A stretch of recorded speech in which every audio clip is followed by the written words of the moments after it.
We have done more than 220 webinars so far, starting just around COVID. And before I go to that, I want to also mention that EGROW Foundation is a research-based policy think tank in NCR. Our objective and aim is to provide research-based policy advice. We have been working with the Government of India, Niti Aayog, different ministries. We have also been working with UNSCAP and other think tanks in India and abroad. As COVID happened, we realized that in our research-based policy advice, there could be problems, and that's exactly what happened with lockdowns and all that, lockouts. So we were doing lots of research even during COVID, and then we thought we'll start this webinar series. We have had a very successful run on these webinar series. We have had the best minds across the world come and speak to us. We have had the privilege of 3 Nobel laureates coming and speaking to us.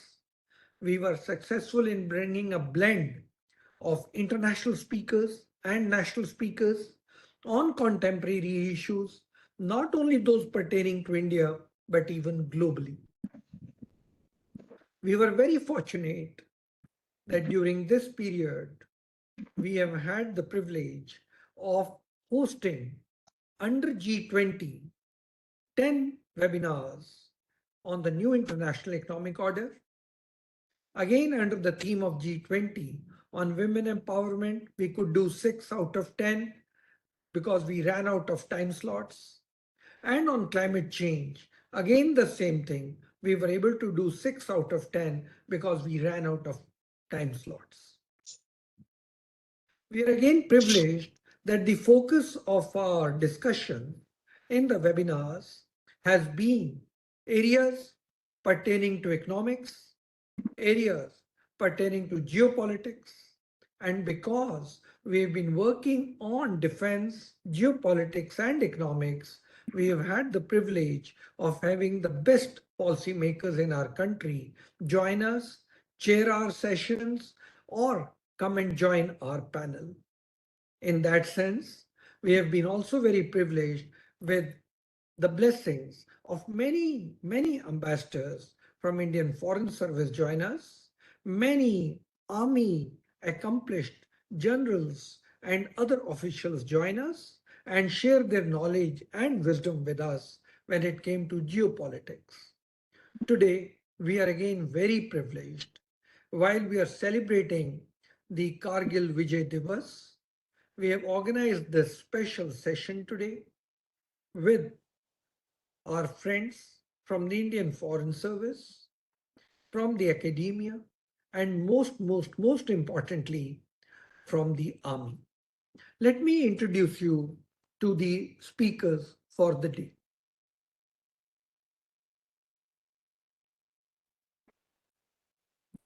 We have with us, and I feel very proud to say that, we have with us Ambassador Parthasarathy, who was the Indian High Commissioner in Pakistan from 1998 until retiring from service in 2000. Ambassador Parthasarathy was also the High Commissioner of India in Australia from 95 to 98. I studied there, sir, in 1993 to 97. I was in University of New South Wales, Sydney, and I know what a beautiful place it is and the respect they have for Indians. He was also High Commissioner of India in Cyprus from 1990 to 92 and Ambassador of India to Myanmar from 92 to 95.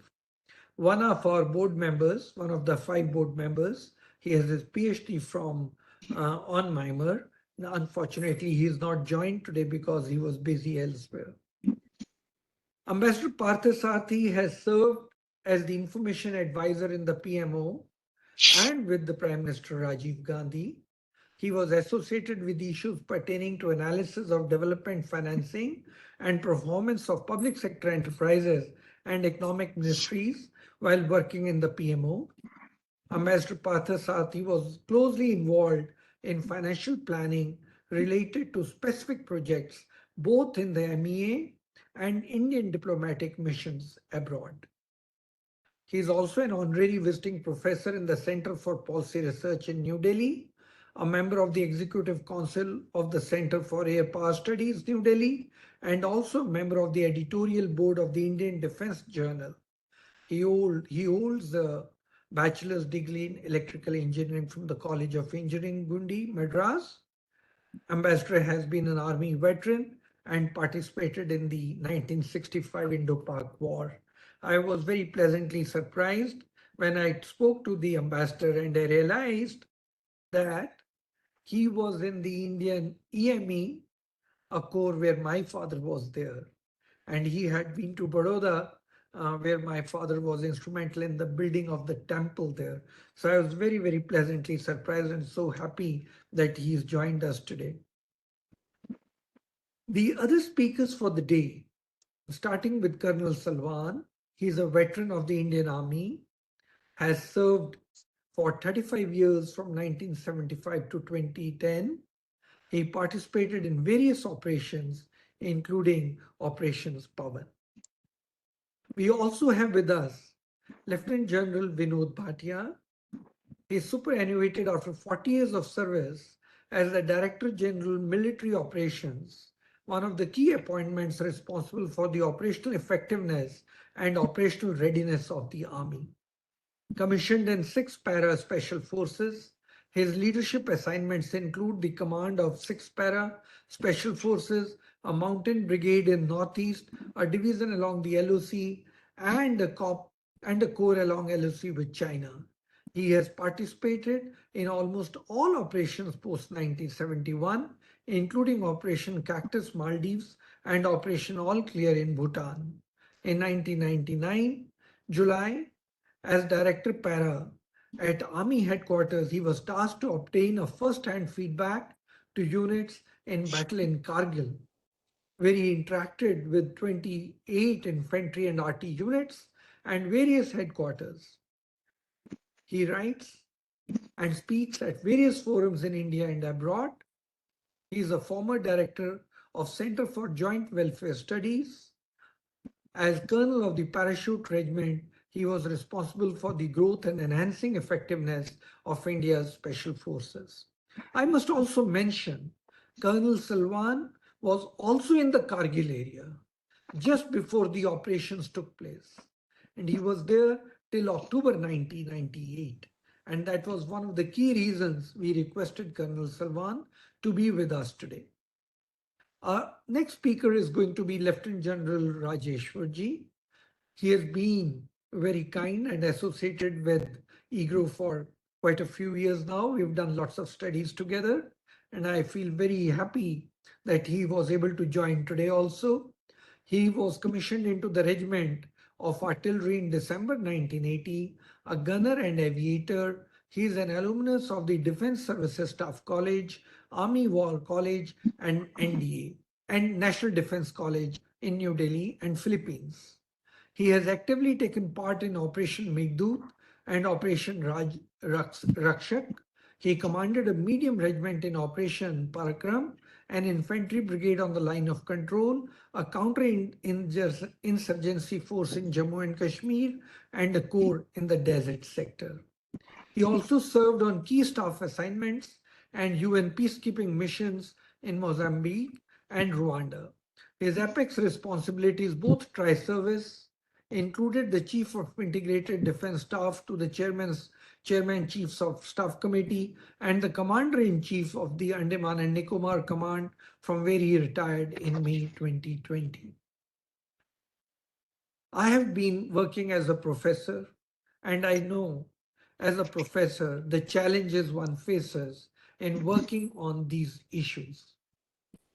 But then as a professor, sitting on the side, you are able to understand, analyze many things while we see the officers from the defense or the civil or the foreign service struggling it out on the field.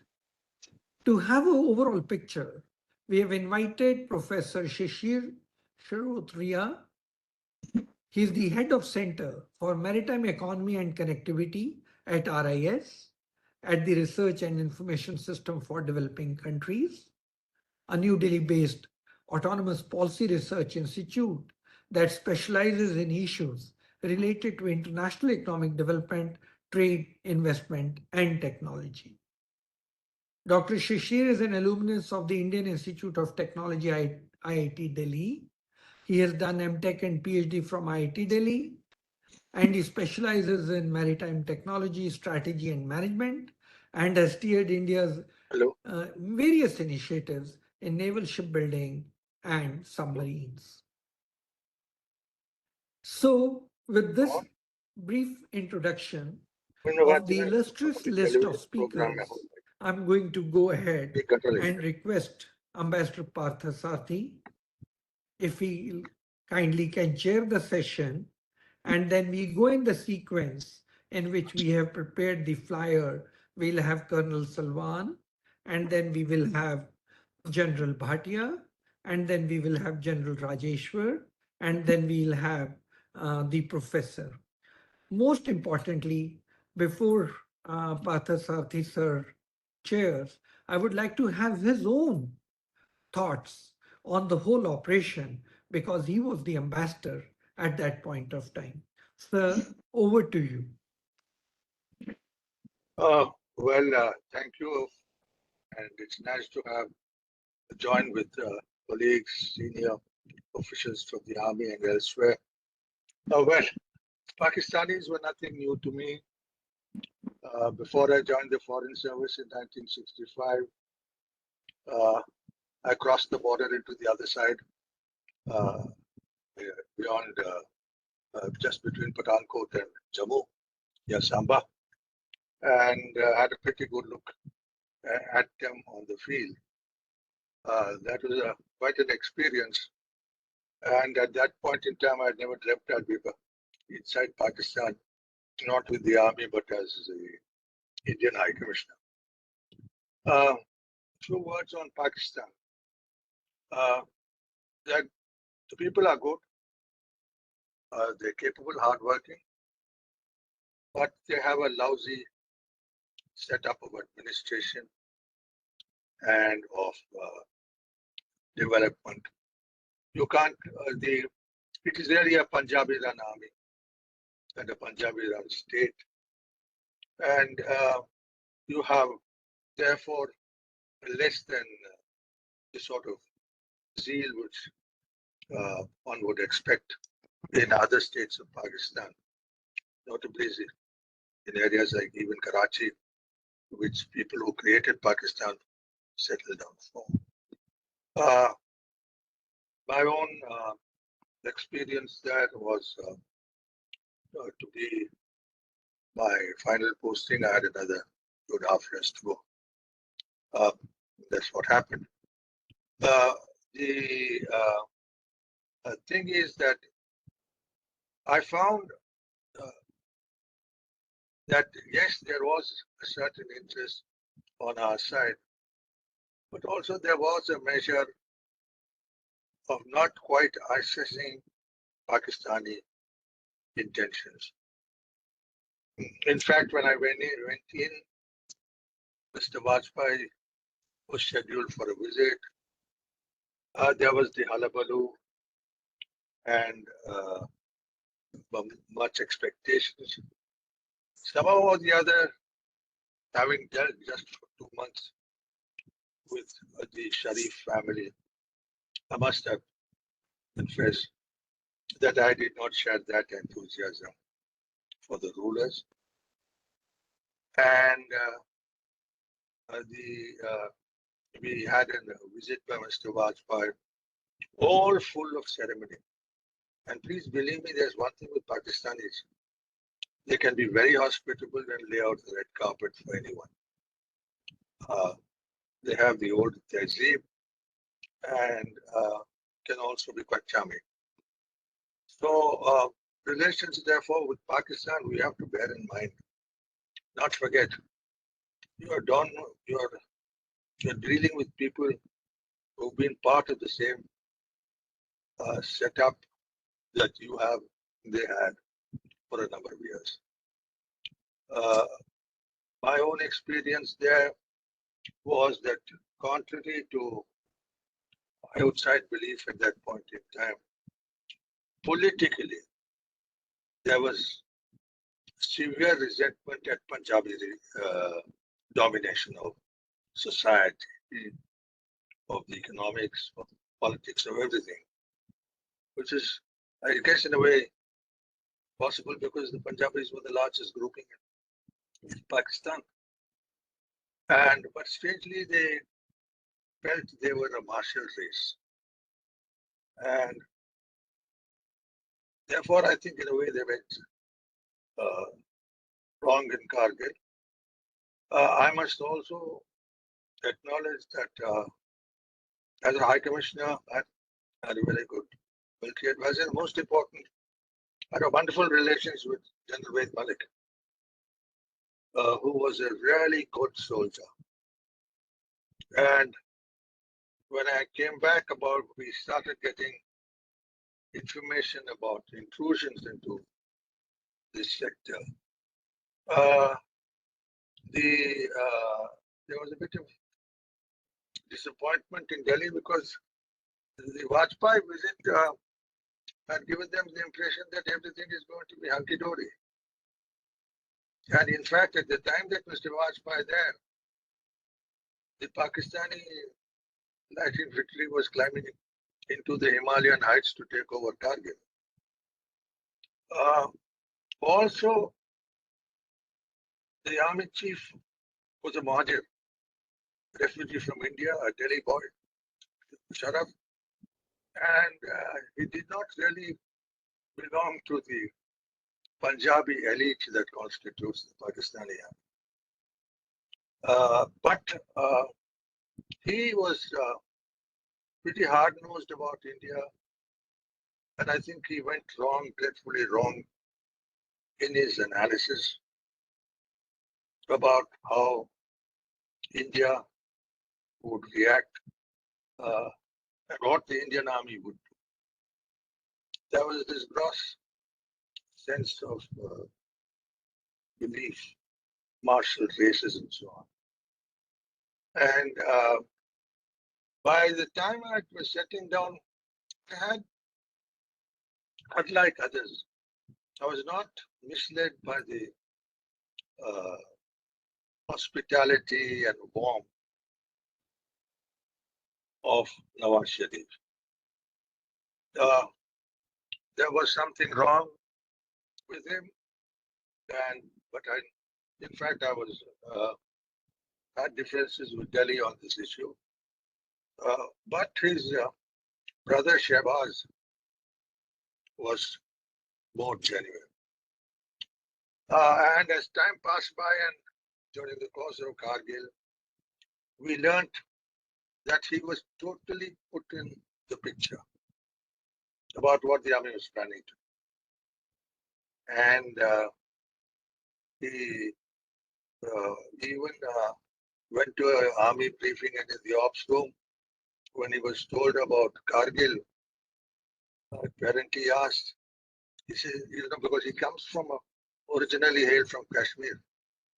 क्या चोटी पर पहुंचने पर हमको श्रीनगर की बत्तियां दिखाई पड़ेंगी? That was Nawaz Sharif, and he had been talking peace, honey, and everything else a few weeks earlier with Mr. Vajpayee. Well, I'll cut it short because it's really for the army to say. Diplomatically, I think they miscalculated. The Russians naturally went with us, but the Americans, when I spoke to them, somehow had an inkling that these fellows were up to no good. And in fact, a lot of pressure came on them to call it a day. But really, they called it a day because the Indian army took all the golden places they had taken. They didn't expect. My view, as I said, of this was misreading of qualities of head and heart of Mr. Nawaz Sharif. And also, I think from the army, we were talking to For the first time after a long period, a Muhajir, meaning a refugee from India, as the army. That is an out and out. One of the reasons you're finding all these troubles today in the Khyber Pakhtunkhwa province is that the Pashtuns did a lot of fighting, but the real rewards went to the Punjabi elite. Everything down to the relation to the location of canteens and so on. So I leave it there. It was, to my mind, a stupid miscalculation by their Prime Minister Nawaz Sharif. It was even more stupid advice rendered by Musharraf to him that they could capture and hold these heights. And therefore, it was a failure of leadership. As far as I was concerned, I was very clear in my mind, having been in the army earlier, that to me, Muhajir leading the Pakistan army was interesting. And it turned out that he tried to prove that he could achieve things that his Punjabi brethren could not. And he failed. So I'll leave it at that, and thank you for listening to me patiently. But that about is the background. But I felt that some of the other sections of our media and others went overboard after during the Vajpayee visit. They all came in a bus. कि सब कुछ बदल जाएगा. ऐसे चीजें एक इस तरह के दौरे से बदलते नहीं. And I did my job quietly as an ambassador. Met everyone. I was once even told by at a very senior level, कि जरा आप जरा ज़्यादा सख्त हैं. But that's the price you pay for telling the truth sometimes, and hard realities sometimes. Thank you.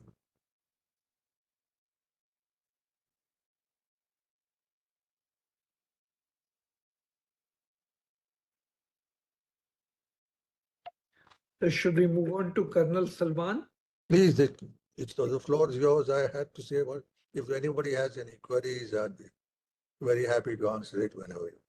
Absolutely, sir. We will have queries. I myself have so many queries, but let the whole presentation come and then we will come back. So, Colonel Salwan, over to you.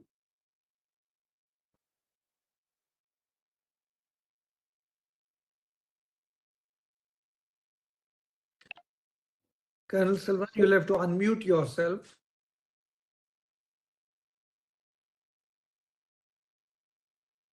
Can you hear me now, sir? Yes, we can. So, sir, I'm really privileged and honored to be in the company of Sir Parthasarathy, whom I had interacted. He may not be remembering, but I do remember in one or two events, and very impressive. I am very great fan of his. And as far as our other luminaries are concerned, they are very fine people, and I have had an interaction with all of them. Coming to the point, sir, I had the opportunity to serve in the Kargil Dras sector at a place which has been the center of the action, that is the Dras sector. And thereafter, towards Batalik and going towards the Chor-Patla, that is towards the southern glacier. So actually the action spread over an area of about 200 kilometers, starting from Kargil and ending at Chor-Patla. Now, before we go further, I would like to recite an ode in the honor of the Kargil heroes, because I have seen the terrain. It is treacherous. Dras being the second coldest place in the world, the spurs are not the gentle spurs as we see on the mountains. They are scraggy, they are serrated, they have no place to walk on. One has to use all his force to go there. and one can visualize after having been in that area and going over those mountains, how would have our soldiers fought. Hats off to them. Sir, here I recite a small ode to them. In the mountains embrace, they fight with grace, securing the nation's sacred space. Remembering heroes forever in our hearts, Kargil's glory never departs. Kargil's heroes will never forget. Their sacrifices are deepest debt. As Mr. Parthasarathy very rightly brought out in his analysis, that Musharraf, actually, his strategic calculus was predicated on three factors. The foremost being that it is an line of control, a de facto border which is not ratified. And here the holder keeper rule applies. That means who is where is. He thought that he could, realign the LC to the Pakistan's advantage and to the great disadvantage of India. The second one was he thought that we both are nuclear states, and under these circumstances, India as a nuclear state will not react. And thirdly, he underestimated that Indians are more reactive than proactive, and that is where he went wrong. He never thought, or rather he underestimated the political will of India and the soldierly resilience of its Indian army. These were the mistakes which he made. That means it was not strategy. It was a gamble he did over India and took everybody for a ride. Then in October 98, he was promoted to be the chief of the army staff of Pakistan Army. He had already set his eyes. The genesis of the Kargil lay in when he was the brigade commander and India succeeded in executing the Op Meghdut. Even as a major general or a lieutenant general, he will walk up to Mrs. Bhutto and tell her, let's do something over there. That means he was prepossessed with the Kargil, sorry, the glacier. And he thought that by using the Kargil intrusions and the intrusions in the area of Chor Patla and Chulungla side, he could reach the inch towards the glacier and make things difficult for India. That's why he chose three very prominent features in the Dras sector: 0.4875, Tiger Hill, Tololing. They directly dominate by observation and fire the Srinagar Leh road. And on the other side, he, through the Shok Valley, he did try infiltration so that he could make the approach to southern part of the glacier more convenient and make our holding of the Saltoro Ridge that much more difficult.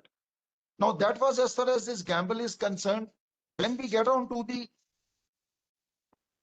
actual battles which took place, there is an important factor of which another issue which played on Musharraf's mind at that time was India was reeling under the sanctions of 98 Pokhran.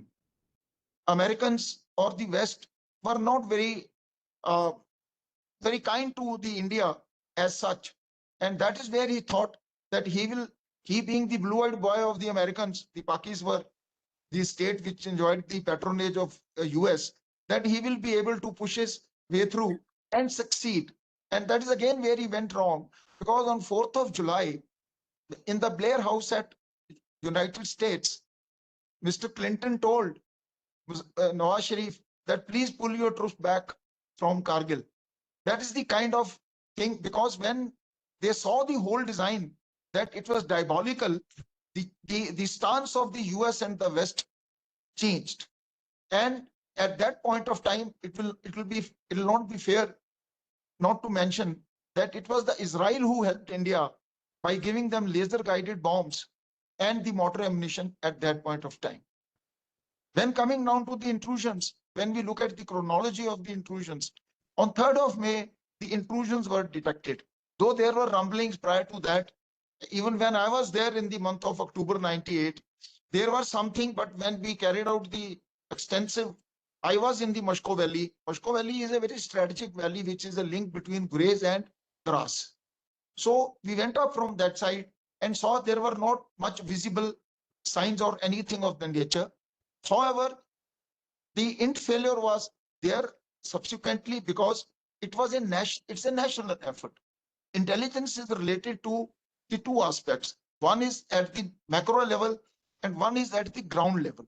At the ground level, our troops do the patrolling, they try to probe, they try to prod, they try to get information, which subsequently they did as the battle started. In this operation, the Air Force played a major role, and while we codenamed our operation as Op Vijay, they codenamed their support to the Operation Vijay as Safed Sagar. And on 26th of May, the first aerial bombardment took place of the post. And on 06 and 07 June, there were skirmishes in the area of Batalik, in the area of Shok Valley, where infiltrations were detected and they were stalled. And on June 7, the Vajpayee made a speech that we must evict Pakistanis. And on June 13, we captured Tololing. Tololing's capture set the momentum.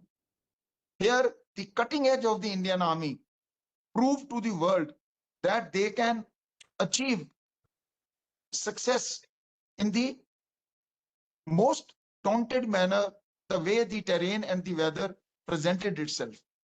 On June 13, we captured Tololing. On June 20th, we captured point 5140, which is an extension of the Tololing. And on July 04, we captured Tiger Hill, a very formidable feature. When we look at it, it's really formidable. And on July 07, point 487 was again captured. And on July 06, we captured the Khalubar in the area of Patalik sector. And thereafter, there were small skirmishes. And on 26th of July, the operation became successful.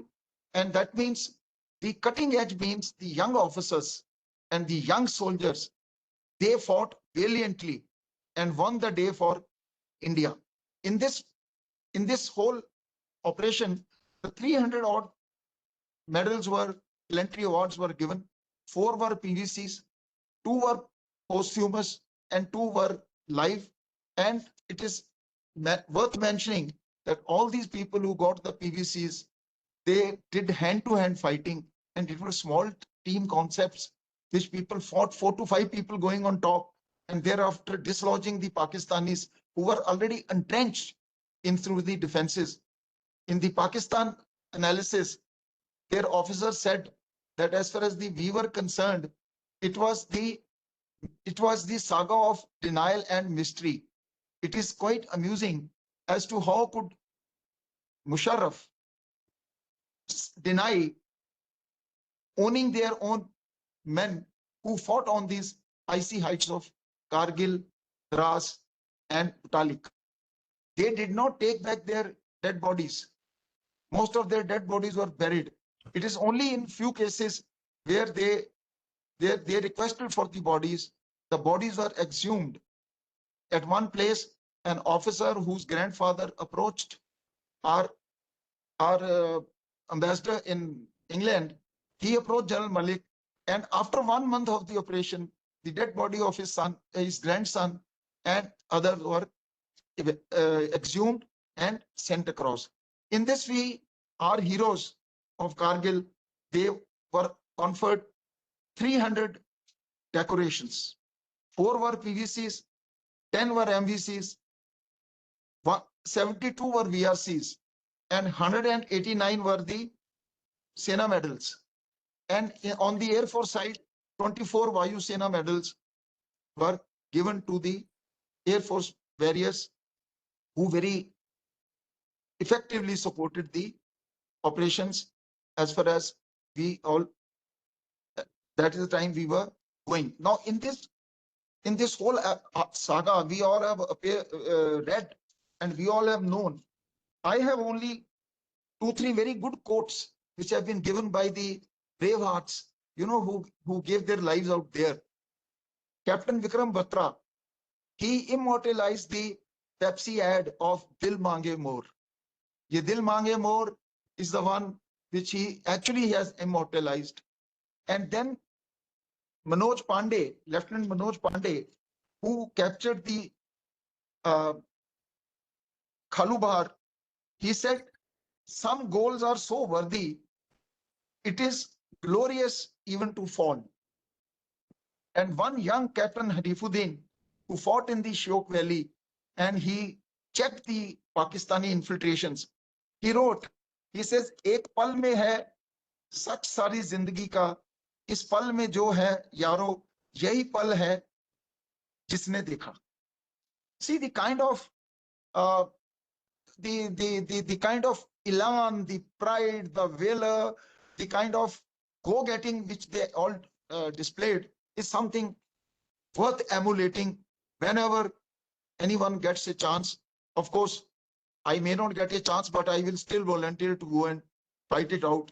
And General Ved Malik was very candid when he said, like earlier I mentioned, that we were reeling under the sanctions. We were at the 70% of our preparation, which is the lowest. And what did he say? There was no hope from anything coming from anywhere. He made a very categorical remark. We will fight with whatever we have. So, gentlemen, I have in a very summarized the whole concept, the whole operation, but there is much more to it, which can be described. And I'm thankful to you, sir, for giving me this opportunity to express myself and how I viewed the operation. Thank you, sir. Thank you very much for a wonderful presentation.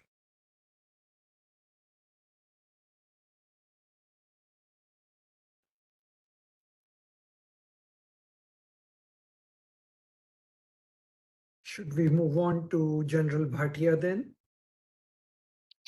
Thank you very much, Jahind, you all. It's been a privilege being on the platform of EGROW. Thank you, Mr. Javan. Mr. Parthasarathy, thank you very much. Always a great learning listening to you. Salwan, fellow panelists, John Rajeshwar, my fellow panelists again, colleagues, both of them.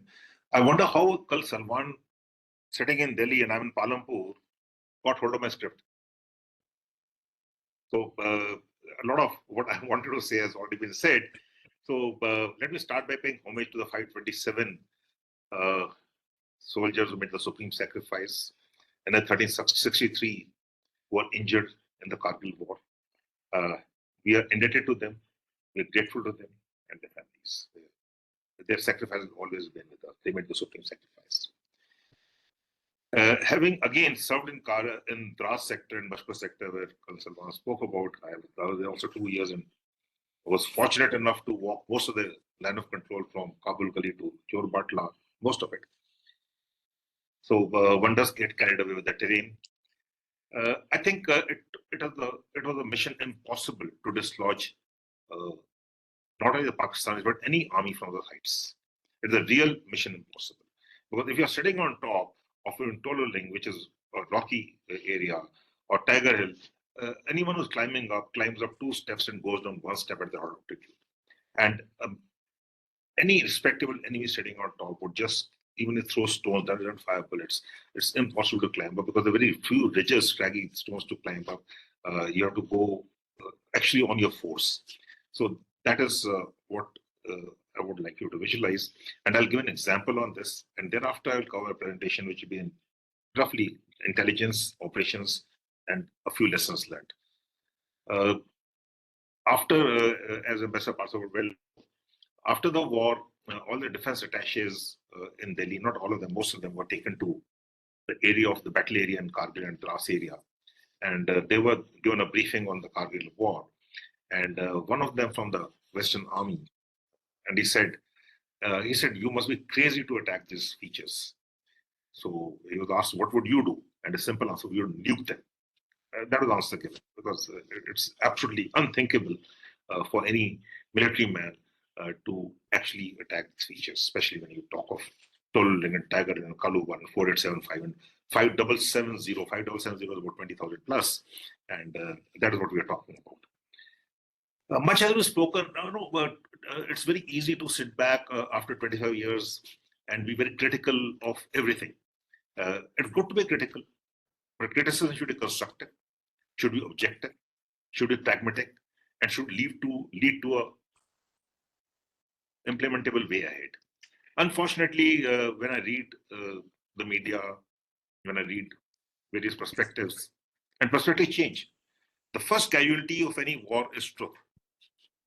And perspectives change. Today, everyone's talking about the army having failed in the intelligence.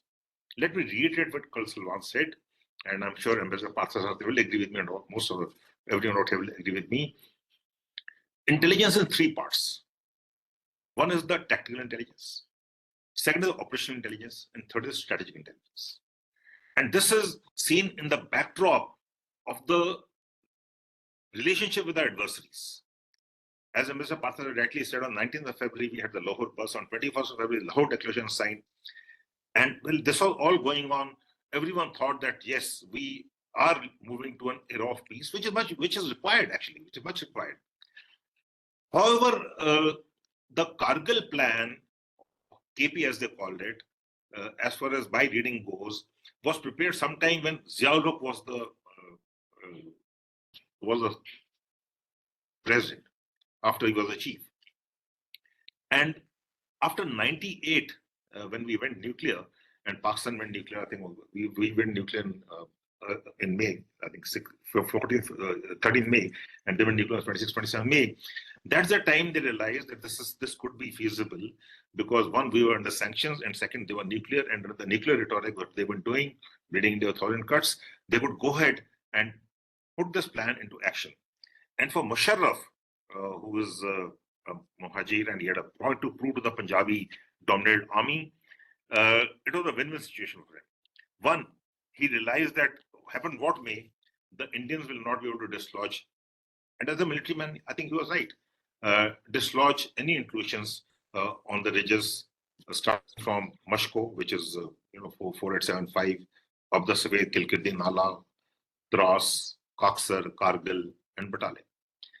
And I think being a general, and a very sharp general at that too, we've seen it thereafter, and Mr. Parthasarathy would know better. He also realized that in case things go very wrong, he would take over the country, which he actually did in October of 99. So for him, it was a win-win situation. As for the intelligence concerned, I think we failed totally to get the strategic intelligence. As again, we failed again in 2020 May. It just so happened that was 3rd of May, this was 3rd of May, of course, 25 years apart, 20 years apart. And we failed to get the operational intelligence. Now, in 99, General Rajeshwar also, bear in mind, we were there. We had no resource of operational intelligence. We didn't have night vision devices. We didn't have the wherewithal. We didn't have the system in place. We structures of intelligence. We just didn't have it. And the tactical intelligence, definitely the army failed there. There's no doubt about it. The army should wake up to that fact that we failed to get the tactical intelligence, because in this sector, Tololing is right, the Dras battalion is located in the ball, and Tololing is right ahead, right on top. And a blind man would see things happening out there. If nothing else, you see the birds, the crows with the orange beak, wherever there are people, the food is there, and they come with the food. Wherever we're not occupying places. In the old times, we didn't have good radio sets, and we used to go off radio sets. The batteries would go off. So we would climb up the hill on Dras helipad or top of that Tololing and look at places where the birds were to know that our patrol was safe out there. So it was not difficult at all. Yes, the army failed there. But we also have to realize that it is the top-down approach. And today, don't blame the army alone, please.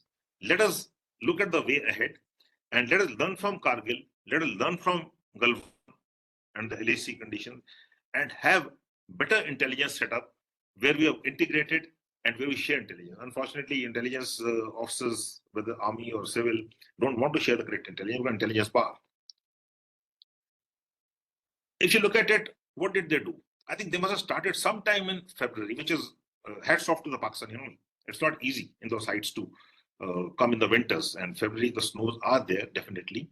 And they came and occupied unheld areas, and they came and occupied some of winter vacated posts. And we vacate our posts in the winters because it is really very difficult to sustain our troops in those winter vacation in those posts because they are very high and the cutoff. We generally stock out there the higher reaches for about 230 to 270 days of stocking.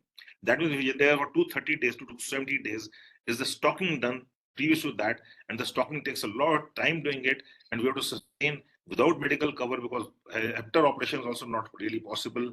Most of the time the weather is bad. I remember in the post called Bajrang, where we had Saurav Kalia going and being, he was mutilated there, and I met his parents today.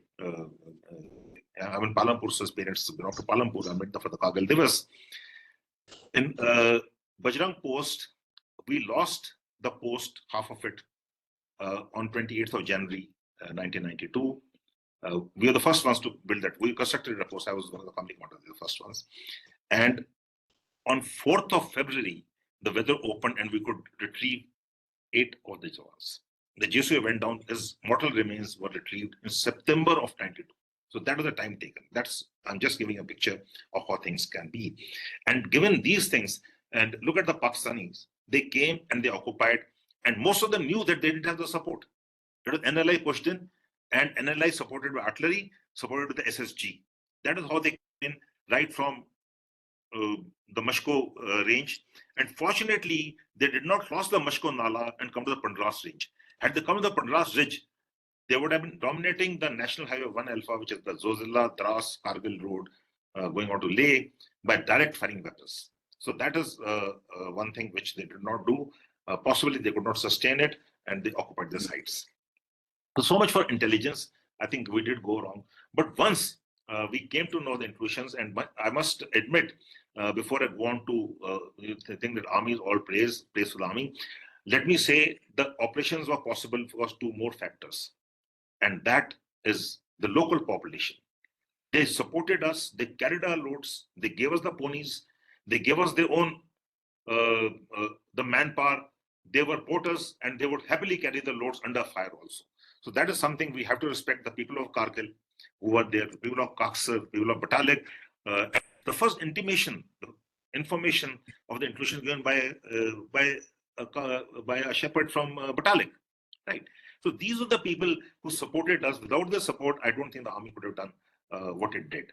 And second thing, though the media is there, and media today is okay, we have to live under media scrutiny. I think a lot of credit should also go to the media for the Kargil war. They brought that war right to the bedrooms of everyone. And that is where I think we got motivated as a people, as a nation, as a society, and as armed forces also. I think it's very important too that the motivation comes in. And that is where I think the Pakistanis failed. Pakistan kept it so secret, and they didn't have the moral right. The Justed Bellum was not there. The soldiers not convinced that they have to fight out there. They were left on their own. They were not poorly led, I must admit. At the tactical, they're not poorly led. It is a good strategy, but they could not get the logistic support. And a lot of criticism there that our generals went in and they just, the soldier was used as cannon fodder. Sorry. Let us be very clear. There were restrictions placed on the Indian armed forces. And the major term reference was that happen what may, you not cross the line of control. So that is a restriction. And with that restriction, and given at that point of time in 99, 2 things had happened. The army had voluntarily taken a cut of 50,000 men. Why I say that is because we'll come back to that later. A voluntary cut of 50,000 in manpower to save on salaries, right? Something which is every day, which is the reason today. And we had less manpower in the units in contact. The second thing, which as you've seen, was there was a feeling among the army that our junior leaders were not up to it. I'm being very frank with you because I've been there. I've invested the unit. So this feeling was there that our junior leaders not really, and that is something which Kargil changed everything. Our junior leaders not only lived up to it, they did the impossible, and all the attacks were led by our tactical leaders at the tactical level. And hats off to them. I do not know where they got the Gurda from, where they got the Jazba from, and at those heights, leading the men from the front, and the men will follow them. The men will follow the leader actually. And that is what our army ethos is. And they fought for the namak nishan of the units. Every unit was willing to go. And when the task was given, 8 Div, which was in counter-terrorist operations in the valley, in the Kashmir Valley was asked to induct into this sector. And General Mohinder Puri was the GOC. And that's why I keep saying all the gods are Indians. We have so many gods, all are Indians. And the gods are with us. Zozilla in those days opened only on the 15th of June. The formal opening was 15th of June. And we inducted those troops started inducting end April. Zozilla opened early. There's less news. And Zozilla opened early. We could induct the 8th Mounted Division with all its elements. We inducted all the para battalions, para special forces battalions there. We inducted additional artillery, ammunition, logistics, because as I said earlier, in June, July, we are at the fag end of our logistics sustenance because we go and do our the winter stocking in the month. We finish in the month of October for about 232 and 40 days. And that is the last of the lot when we are looking at very little of our logistics there. So that is something which, and they inducted from counter-terrorist operation, they had to get acclimatized, they had to retrain, reorient, and put in the attacks. And we find the right leader, General Mohinder Puri. He was there. I've seen him in Kargil. He, with his Colonel GS, Colonel Chaviwal, just driving, and one rover vehicle, which is a signal vehicle, following him. And just the two of them, they would go and speak to the units. Look at the motivation, what they did. And that is where I think things changed. Tololing changed to Rajeshwar. There was the attack on Tiger Hill, changed everything. And that is where the Pakistanis never thought that they had the audacity of plans. We had the ferocity of attacks. Our attacks were ferocious, one after the other. And without any care for the world, they knew that the task had to achieve, the mission accomplished. And that is why I always call it a mission impossible. I may be a little this thing about it, but having seen the area, I think it was really mission impossible. And I keep repeating that. And these posts, really, hats off to them. And the support given to the artillery. Even the logistics support. I've seen 3-4 civil trucks come with ammunition. There was no escort. And they come and I was on the road, they asked me, Sab, ammunition ka utarna hai? मैंने कहा मैं तो यहाँ पर tourist आया हूँ भाई, army headquarters से मैं आया था. I was a tourist in any case, and there to get a feedback. I was not part of I missed out on the operations. Though I volunteered for it, I was told, no, you can't go. And that is what the complete support system was there. The civilian support system, not only from the locals, but from even outside. And that is what I think we really have to give this thing. I'll not talk much of the operations. I'm running out of time. I think, let me look at a few points. You know, some of the lessons we learned. I think one of the lessons we learned was that we were truly not integrated. Let's face facts. Air Force was op Safed Sagar, Navy was op Talwar, Indian Army was op Vijay. Even in the operation, we didn't have one op. And that is, I think, one of the things we should have learned. We learned. And General Rajeshwar speaks after me. He is more qualified, having been the Chief of the Integrated Defense Staff, having headed that great organization, which has finally matured and is a game changer. But the Kargil Review Committee and the Group of Ministers report gave out some very good recommendations. And unfortunately, not all the recommendations were implemented. Even today, the National Defense University still hangs fire, though it's been inaugurated in 2013, the land allocated. So, but I'm not saying that it should all be done, but a lot of good changes come about. Headquarter IDS is one of them. CDS is the second one. Integration of the theater commands, which are again pending 2019, in 5 years since the Prime Minister spoke from the ramparts of Red Fort, 5 years on. We will take our time doing it, but it has to be done. There has to be integration. We got to optimize our resources. We just had the budget. Our budget is limited. Our resources limited, and it's imperative that we actually optimize the resources. We can keep asking for more and more. We can keep saying things, but optimization of the limited budget, I think, is a must. Another lesson we learned is that once you go in and you occupy, you cannot vacate thereafter because there's lack of trust. And that is something which I think Pakistan also, when we speak to them, they also feel the pinch of having a permanent deployment in this area. This is actually a brigade area with 3 units deployed, right from in 200 kilometers, 3 units. So today it's very easy to say there were gaps and why did they come? The last deployment was ahead of Dras, a place called Firm Base, which is according to Markola, and a section on Gap. And thereafter was 60 kilometers right up to Kabul Gully, that is the Mashkur area. There's no deployment of troops. So it is an open area because no infiltration takes place from there, obviously. It is not, I think in 1989, once they tried the infiltration, they were all caught, about 70 of them. So they never tried infiltration on there. And our focus was counter-terrorist operations, our focus was counter-infiltration, and that is where I think this gaps the Pakistanis made use of. One more point, I think we do tell the Pakistanis, we treat them with a lot of disdain, key, but let's not underestimate the adversary ever. That is something we should never ever do. And today we find some of our writings, some of our experts talking of how China is weakened, how Pakistan is weakened. If they are weakened, I think we let our guard down, and such things will continue to happen. Never underestimate your adversary. Never underestimate the strategic intent of your adversary. He is an adversary, the intent can change. Capability building and capacity enhancement has to be there, and we will have to pay for it. It's very easy to sit back and say, no, nothing's going to happen, nothing will ever happen. And that is where I think Kargil was after the Lahore Declaration, and Galwan after the Hindi Chini Bye-Bye 2.0. So we should always be very careful at the operational level, at the tactical level, at the strategic level, and include the diplomatic level. The things should flow down that, look, things are going well, relations are improving, but that does not mean we should guard down. We should stop building a capacity, enhancing capacities and building capabilities. So that I think is exceedingly important. Intelligence, I think DIA has come up. NatGrid is still hang fire. We have about 14 national intelligence agencies. How to integrate that, get the NatGrid back. So that is something which is still pending. I think I have done, I've said enough. I've overshot my time by a couple of minutes. Thank you very much for the opportunity to speak to you all. Little emotional, 26th of July. I happened to be there on this day.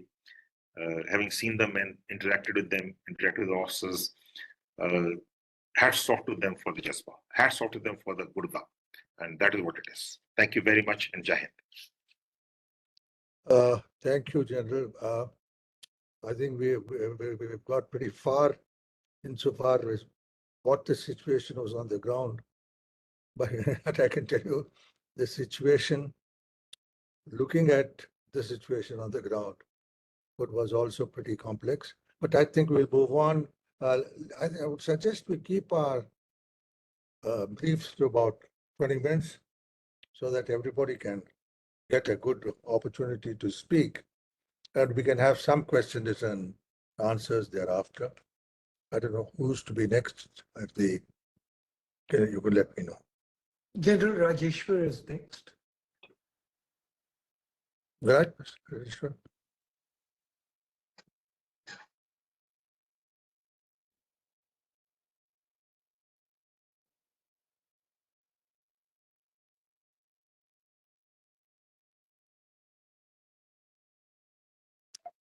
General Rajeshwar, you are muted. Please unmute yourself. Sorry, Yeah. my fault. Firstly, today is a day that we pay homage to all those who lost their lives or are today and are for our future. And in 1999, I remember being in the Army headquarters in the MS branch, which posts people in charge of the Army aviation. And our number one issue at that time, I'm talking from our individual perspective of handling personnel, not throughout MS branch, was how do you fill up units? And for me, I knew because pilots are very few, and you have to be always sure that you have reserves to make sure all machines fly. And most of my colleagues were the CO and 2IC level. All of us had volunteered to join Kargil, but join the war. I think Army headquarters, we had all signed in to leave our posts and go there. But obviously, we were not required because the people on ground there did a fabulous job.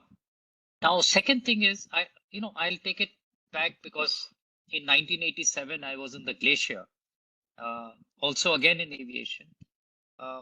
And we fought the operations of Bana and Bila. And also would go on the other side which is this Chor Batla, Patalek, Kargil, and he would fly, the Dras sectors. So we did all that because we had to look after this area.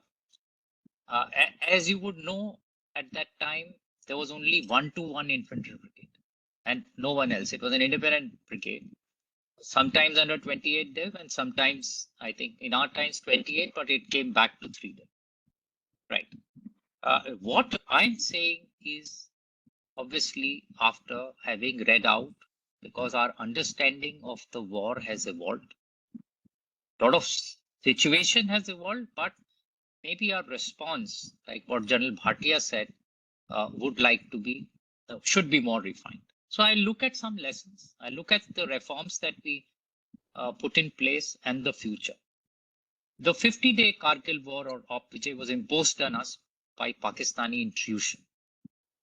In fact, initially it was being called infiltration. So it made the country and the armed forces review our approach to war and warfare. While we won the limited war, a significant cost was paid to achieve victory.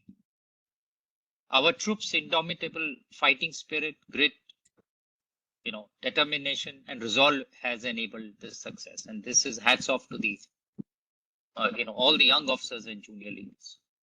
So I will take certain tactical, operational and strategic level lessons because all of them are relevant as you look at the bigger matrix. And they, the tactical lessons are important because strategic solutions also need to vector in this.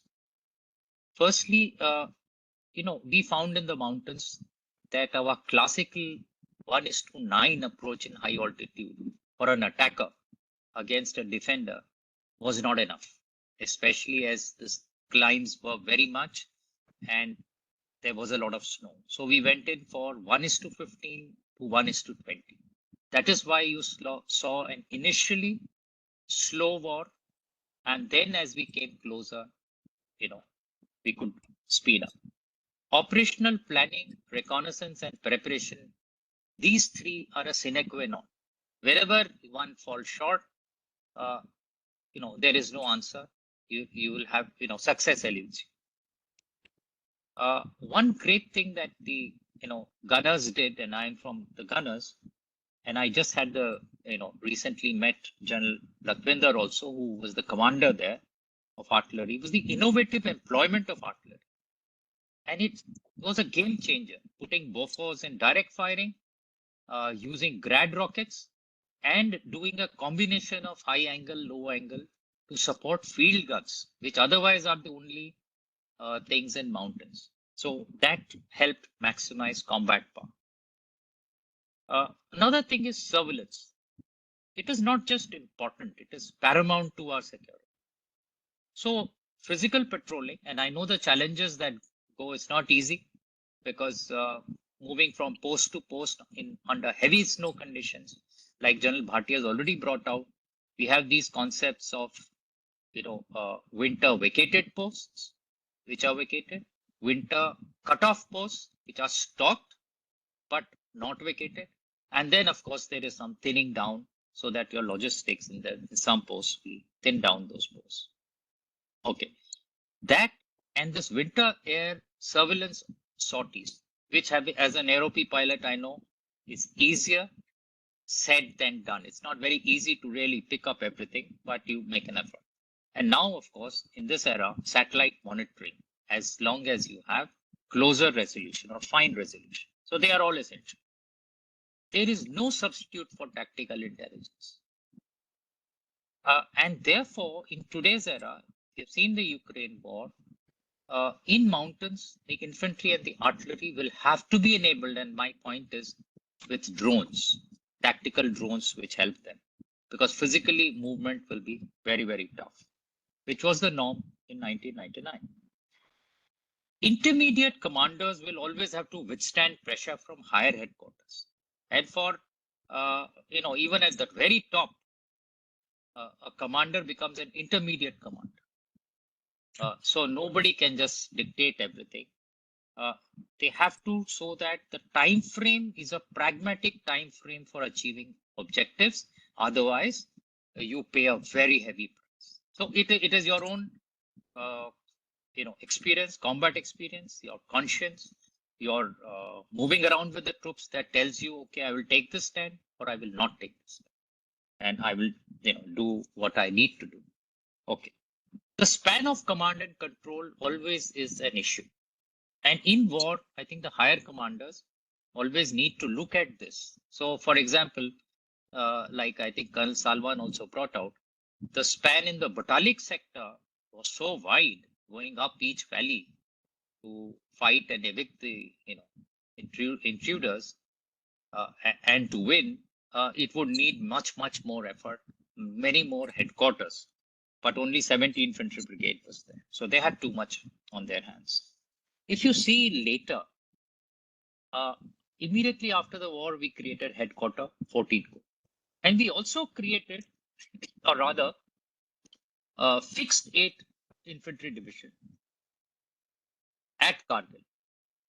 So, which means we actually, in the Kargil Review Committee report, if you see, they were apprehending that we didn't do this earlier because of CHNization of the Kargil brigade. But eventually, as you see, it has happened. Then, of course, is the physical fitness requirements for troops was much more and necessitated younger officers and men in command.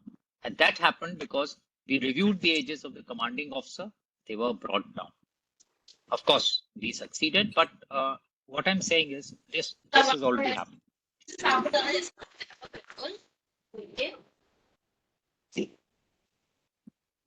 Sorry. Okay. Then let me go to the strategic and operational level. A lot of Army, Air Force, and the military forces.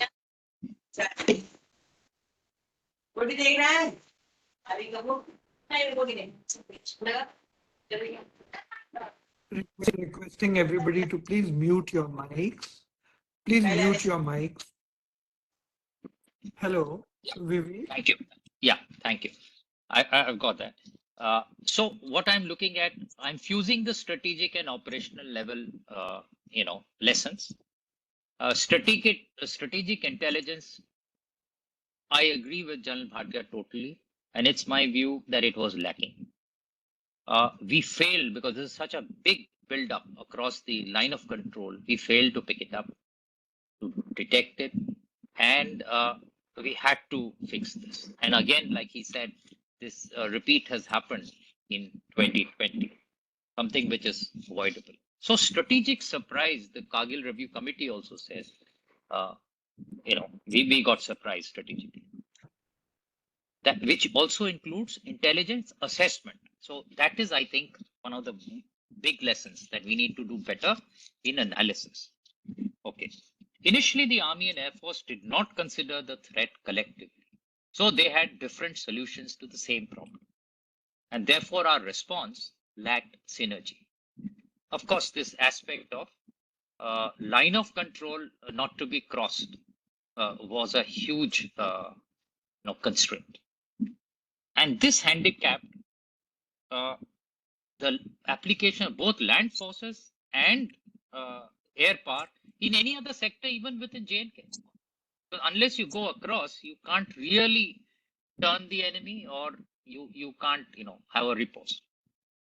Otherwise, of course, we could have perhaps succeeded much faster.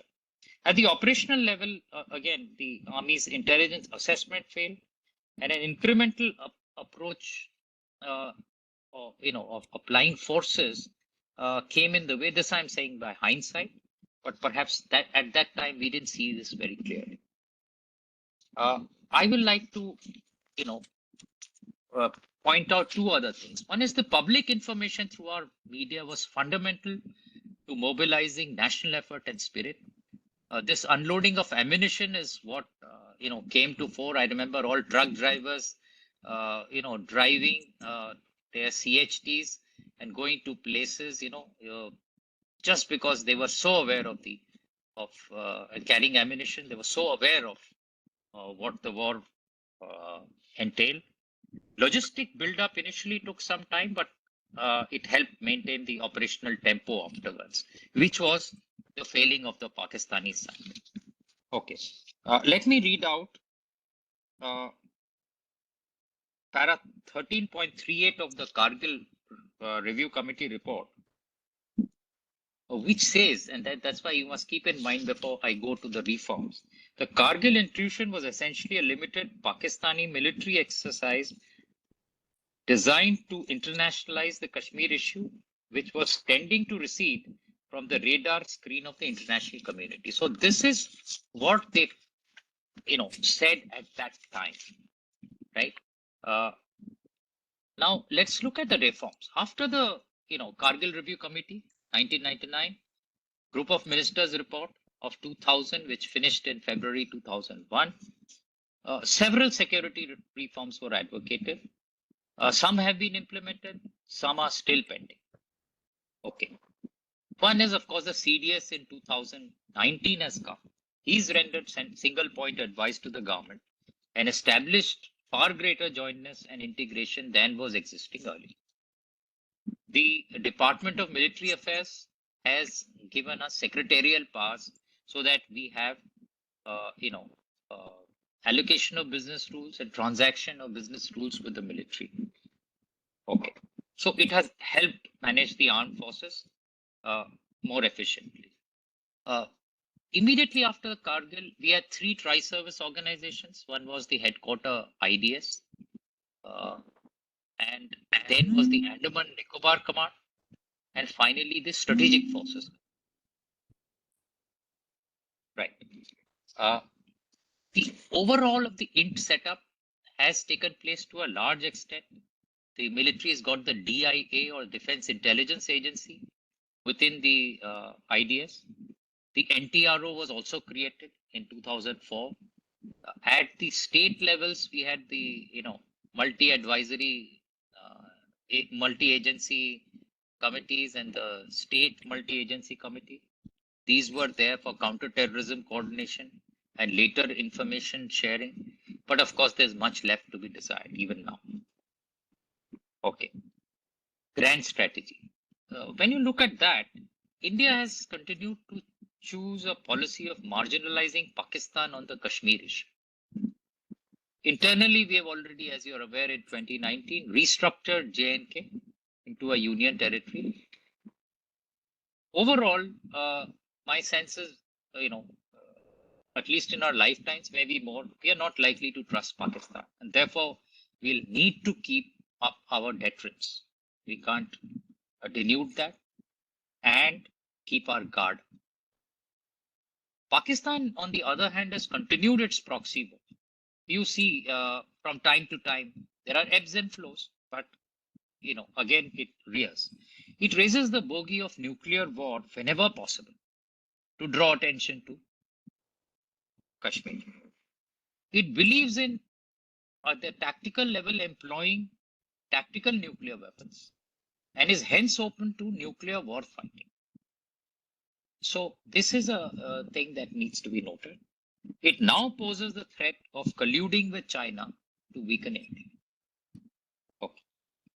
While certain reforms have been implemented, there's much work to be done by and for the armed forces.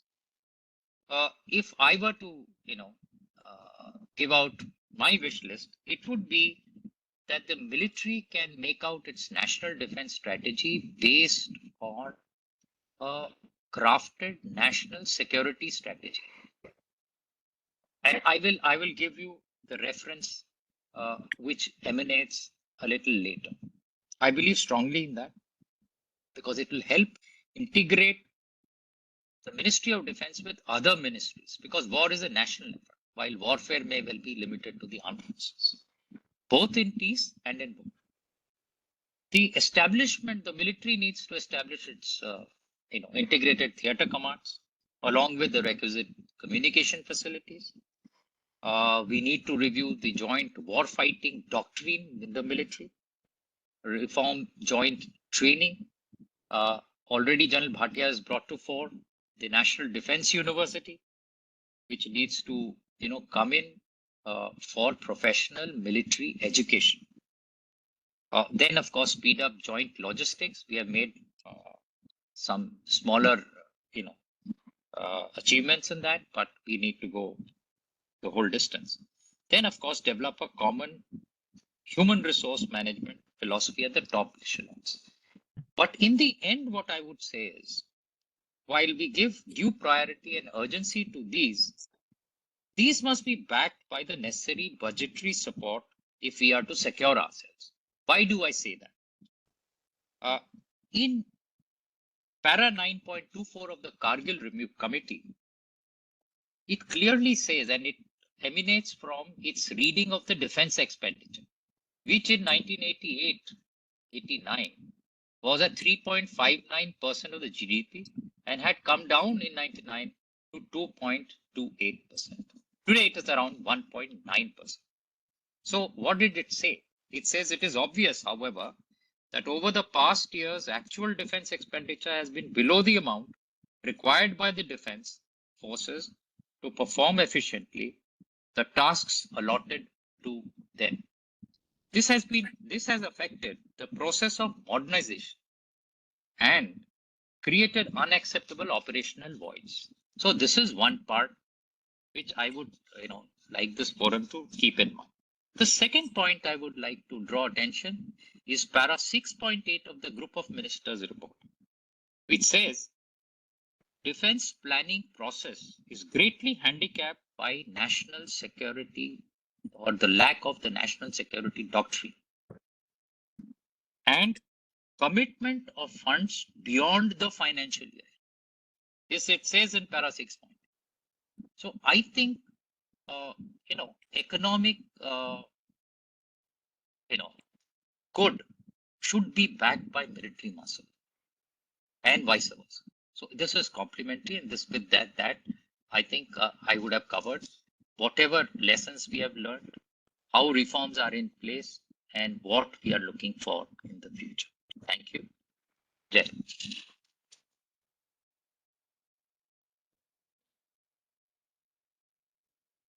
I think if you could let me know the next speaker, we can move ahead. Professor Shishir, Dr. Shishir. Jain sir, it's a great honor to be present today with Ambassador Parthasarathy sir and so many senior military officers. So today we are celebrating the Kargil Diwas, and much has been spoken about the Kargil operations. So I'll talk about the economic aspects which followed the Kargil operations. The Kargil War of 99, a short yet intense conflict between India and Pakistan, left an enduring impact on the nation's trajectory. The sacrifice of our brave hearts and the military and the victory proved transformative, not only giving strength and courage to every Indian, but acted as a catalyst for India's economic and strategic growth stories thereafter. So while the Kargil War impact on military reforms was direct, and so many of them are still going on, as General Rajeshwar just mentioned, but its ripple effect extended to the complete economic sphere. The war served as a wake-up call for the nation, igniting a sense of patriotism and unity. The newfound resolve translated into a surge in national confidence, which in turn spurred economic activities and growth. The conflict also reinforced the importance of self-reliance in critical sectors. The government's emphasis on indigenous manufacturing under the indigenization initiatives post-99 onwards, and later through Make in India initiatives, gained momentum, promoting domestic production of military equipment and reducing dependence on imports. The push for self-reliance not only strengthened India's defense industrial base, but also created employment opportunities and spurred technological innovation in other sectors, as you all know. The viewers will be happy to note that India's defense production under Make in India initiative has recently surpassed 1 lakh crore in the financial year 2023-24, total value reaching to 1.27 lakh crore, approximately US $15.87 billion, and with private sector contributing around 20.8% of it. So this is a significant achievement and reflects the success of Make in India initiative in boosting domestic defense manufacturing. The growth in defense production not only strengthens India's defense capabilities, but also contributes to the national country's economic growth and job creation. The Kargil War also highlighted the interconnectedness of security and economic growth. A stable and secure environment became a prerequisite for attracting foreign investments and fostering business confidence. The government's commitment to strengthening national security, along with the economic reforms and liberalization measures, created a conducive atmosphere for economic growth. The year following the Kargil witnessed significant rise in India's GDP growth rate, driven by increased FDI, technological advancements, and a booming services sector thereafter. So the war had inadvertently created a window of opportunities for economic reforms, accelerating the pace of liberalization and globalization. India's GDP figures saw an increase from 466 billion USD in 1999 to about 721 billion US dollars in 2004, with an almost 8% growth rate in 2003-04 from the previous year.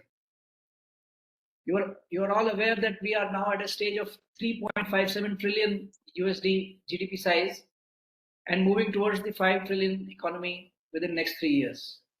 Similarly, FDI also saw an increase because of the stability. From 1999 figures of 2.17 billion US dollar, we have scaled to FDI of 3.58 billion in the next year itself, in the year 2000, and that scaled up to 5.13 billion US dollar in 2001, the following year. This was largely because of the stability and strength India displayed during the war and after that.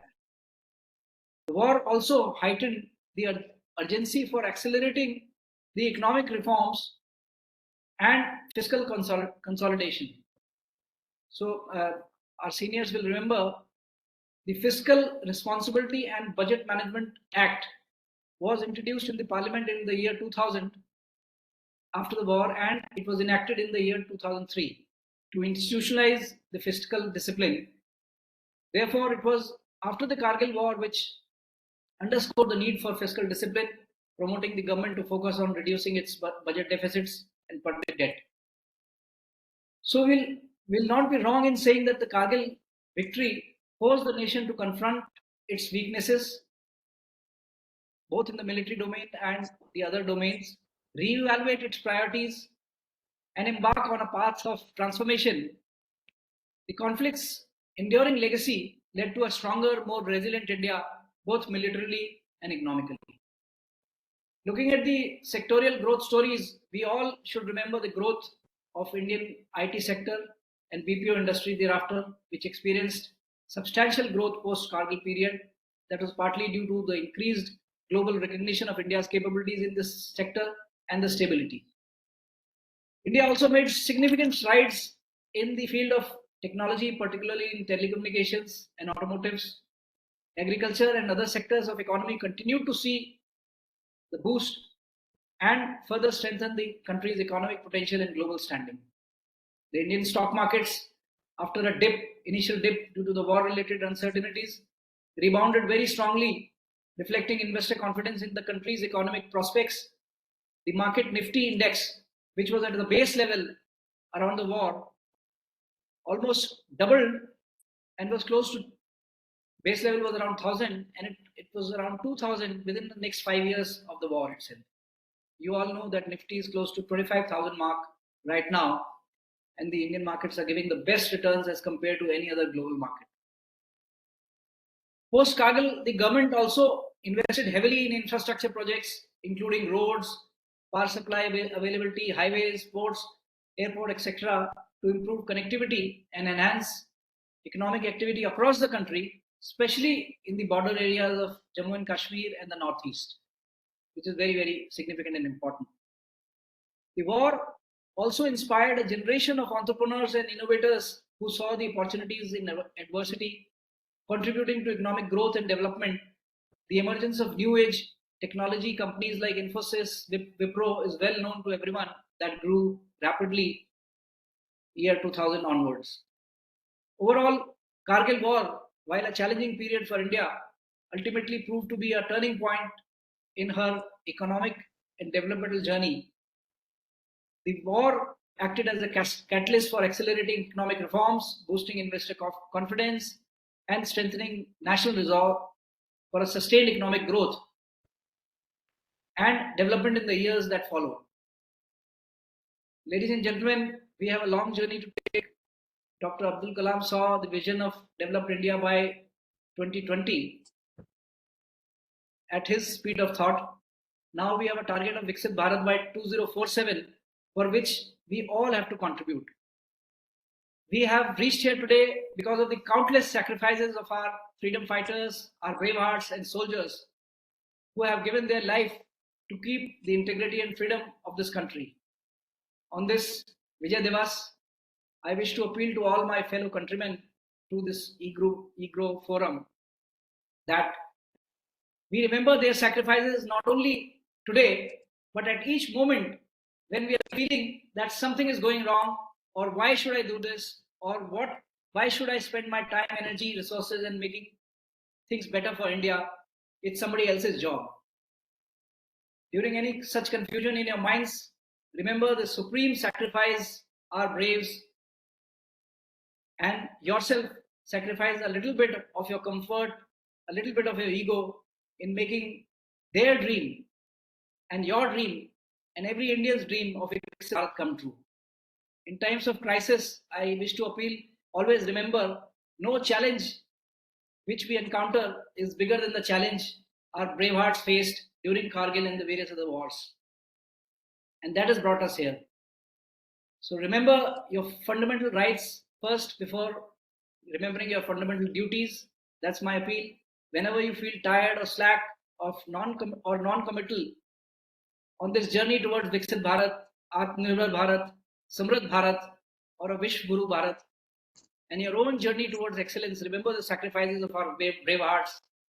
Remember this day, the Kargil Victory Diwas. You will all get motivated and strength to move forward. Jai Hind and Jai Bharat.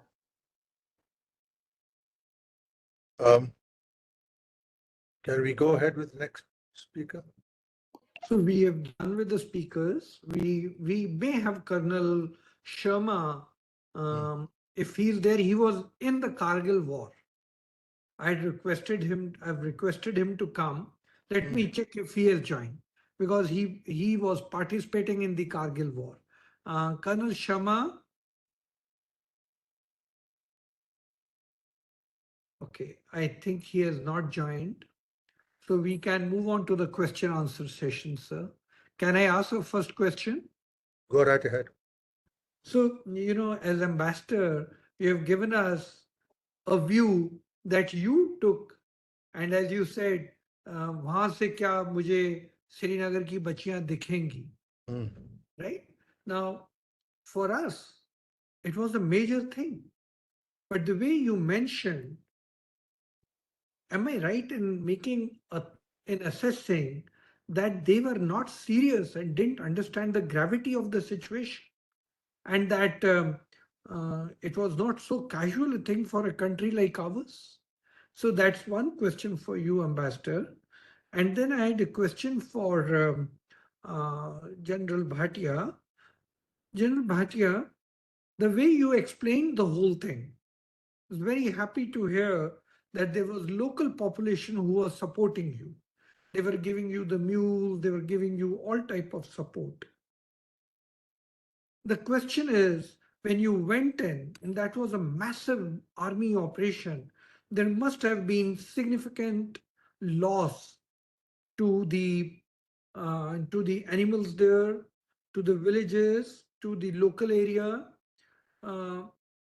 What was the feeling that you had that this has been devastating for them, and that the war, though, has liberated them and taken the enemy away, but it has also come at a very heavy cost? Thank you. Should I go ahead? Yeah, sure, Ambassador. First of all, I think the whole operation which the Pakistanis undertook was not half as well planned as the seriousness with which we went in. Coming to General Musharraf, he was not from the Punjabi elite of the army. He was what is categorized as a Muhajir, whose parents came as a refugee later during independence. And he made it to the top. I don't think he had ever seen combat. No practical experience, a smart talker, and certainly there was a feeling that in the Punjabi-dominated army, they could occasionally give a little here and there to others. But I found he was completely out of reality. He underestimated us. The old propaganda of one Pakistani equivalent to 10 Indias in his head. And what they never quite expected was our guys climbing the hills of the Himalayas to take them out. Their prejudices, communal about others not being able to face up or do what is required, was, and I believe is still embedded in the spirit of the Pakistan army. I don't find, at least in my last few visits when I've spoken to people, they are still where they are. But I would only suggest that we have to pay a heavy price for our own security. As things stand, we have a certain deployment. But what has happened to Pakistan is that whereas our economy has grown at anything about 5-6% even at times, theirs has hardly grown. Second, their rate of savings is low. They depend on doles from a number of countries. And I must say that that is a card we've played well. And I'd particularly like to pay tribute to the present NSA and the External Affairs Minister. The entire source of their funding, jobs out of work, comes from the Gulf region. And we have, I would say with some pride, outmaneuvered them in two countries which mattered, Saudi Arabia and the UAE. Paisa bhi aata hai wahan se. And we have played our cards extremely well with them. As I said, I would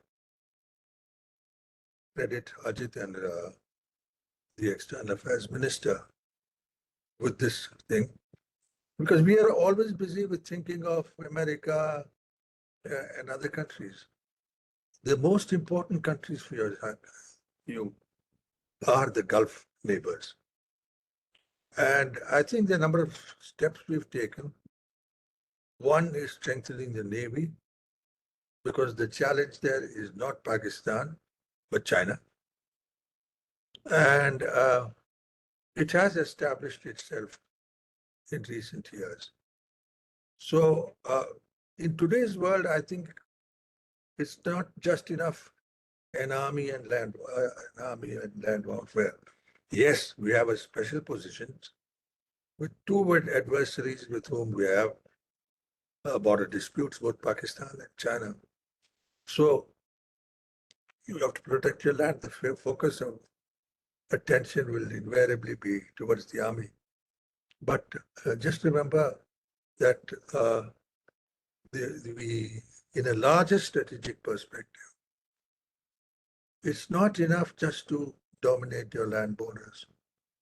It is important to be effective militarily in your entire neighborhood. And when I talk of our neighborhood, I'm not talking of South Asia.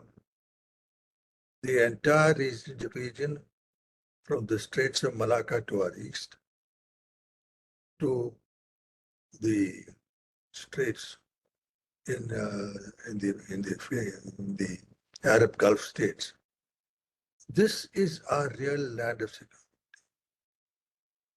And I think what we've done is played both our diplomacy and our naval preparation well.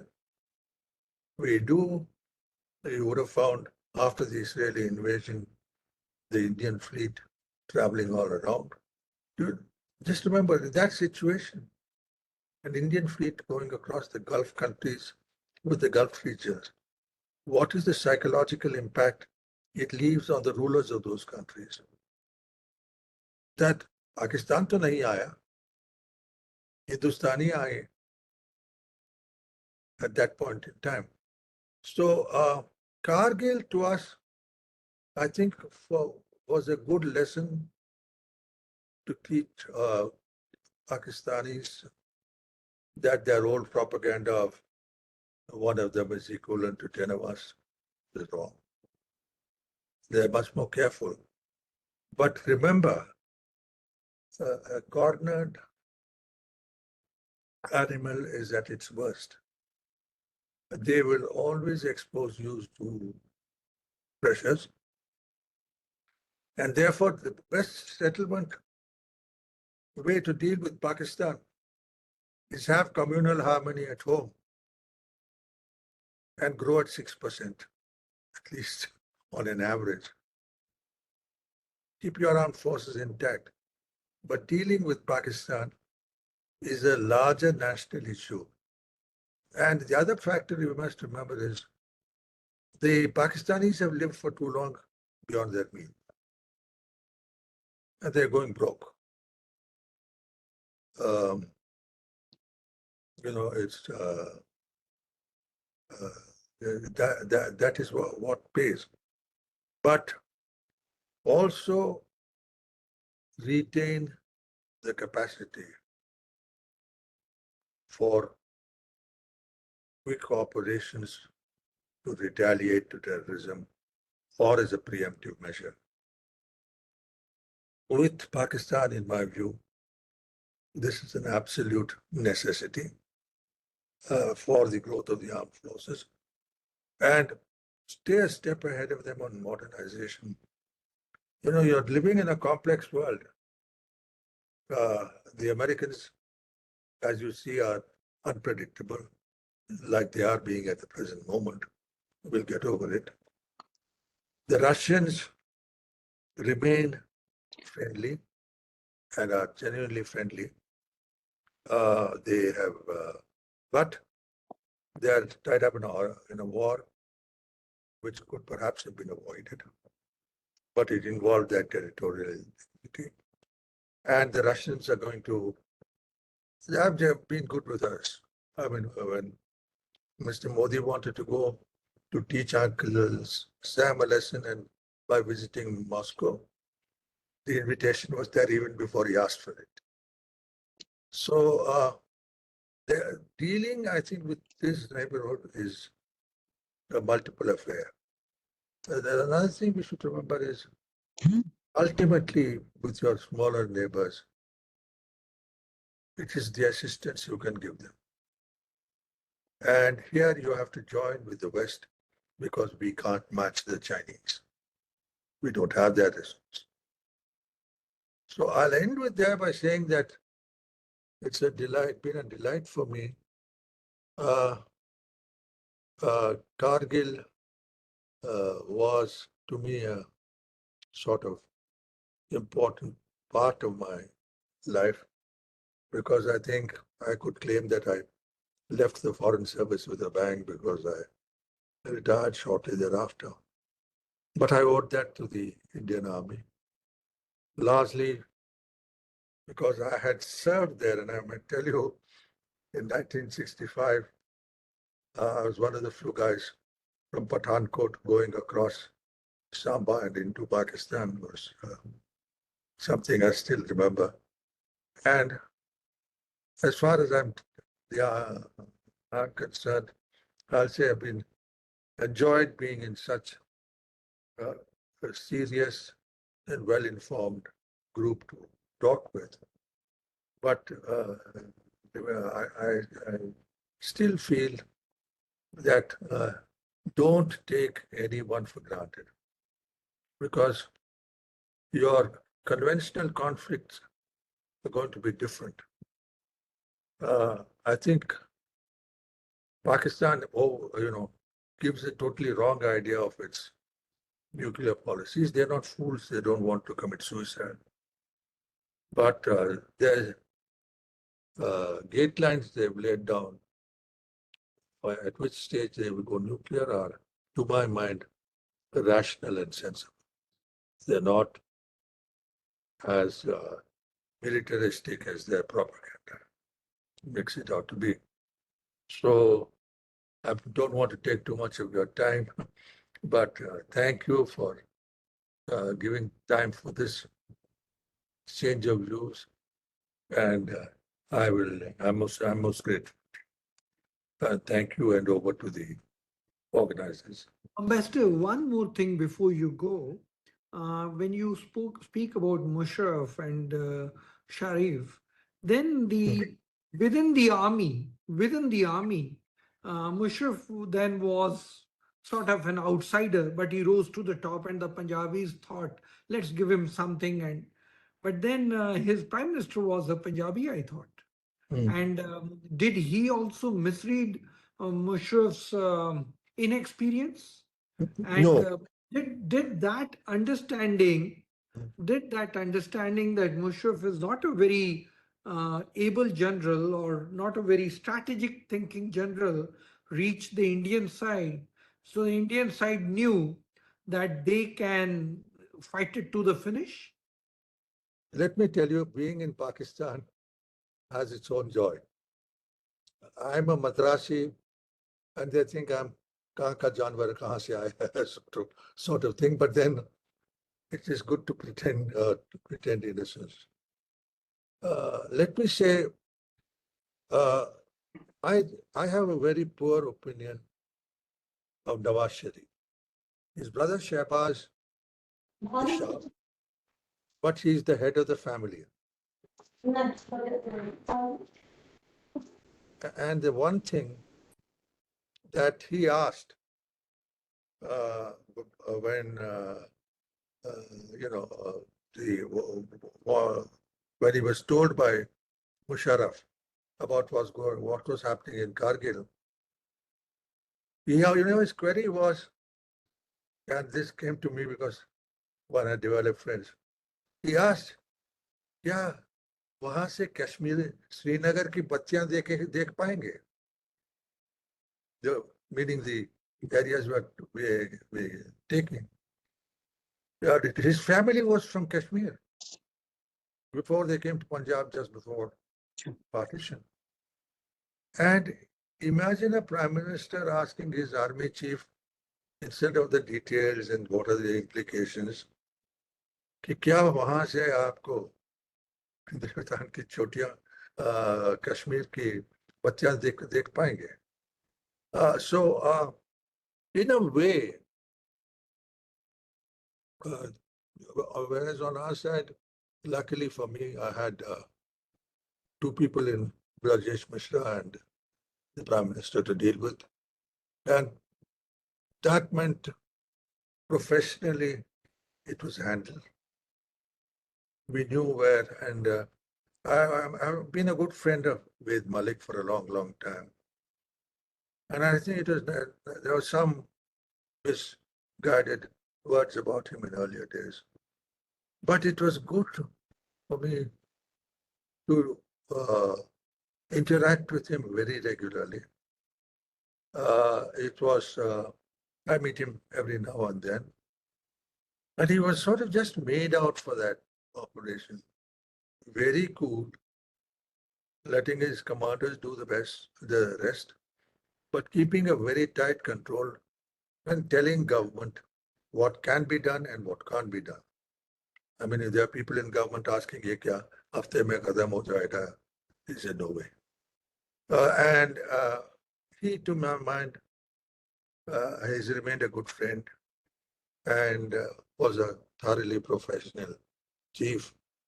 No flim flam in him, just a realist, down to earth man who just was given a job and he did it. So with that, I say thank you. It's been a pleasure to be with you. Uh, and also to the organizers, I would say thank you very much, because to me, I'm now 84 years old. This has been yet another learning exercise in my life. Thank you. Thank you.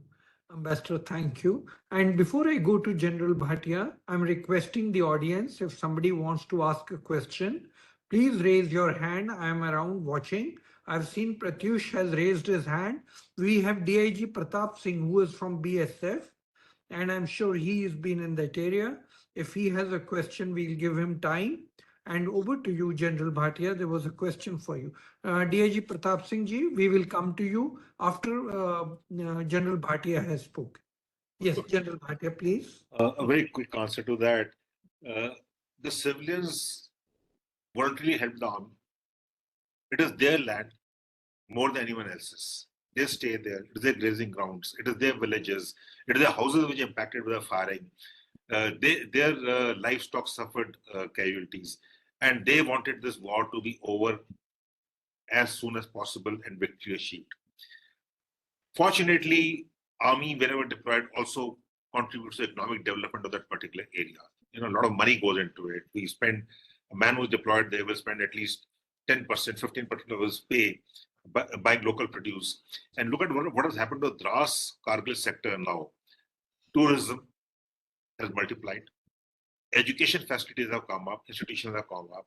Infrastructure buildup has taken place. The infrastructure, the single road, has reached many villages en route, right from Mashko going up to Bimber to Thasgaon to other places. So you find health has increased. The hospitals have come up. Doctors are there. The army always, in all remote areas, the army is the first responder, and they open their gates for medical treatment, for education, for health, for infrastructure, for taking care of even looking after their daily needs in terms of fields, in terms of games, coaching them. So all that has to come up, and I think the people have benefited from the Kargil war in the near to midterm. And that is where they have all. It's not only that they have done it for their own purpose; they've done it with the aim to benefit. But these are, this is what is going to happen. Yeah. And at that point of time, they didn't think of it. They just went in, and they were volunteers, and they were taking the loads up every day without a break. So that is what we got to salute the people of that particular area. Thank you.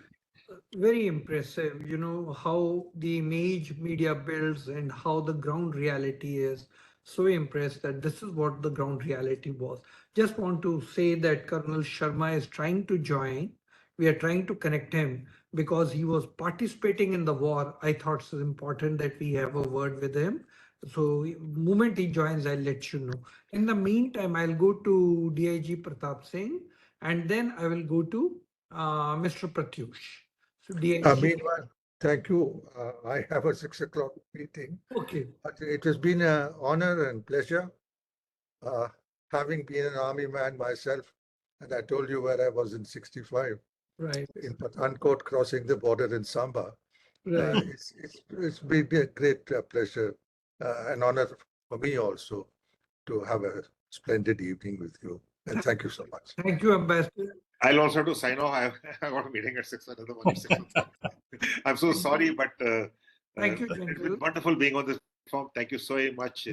And it's been education listening to the chair and the speakers. Thank you We very will much. be Thank you wrapping so up much. soon, though, but thank you very much.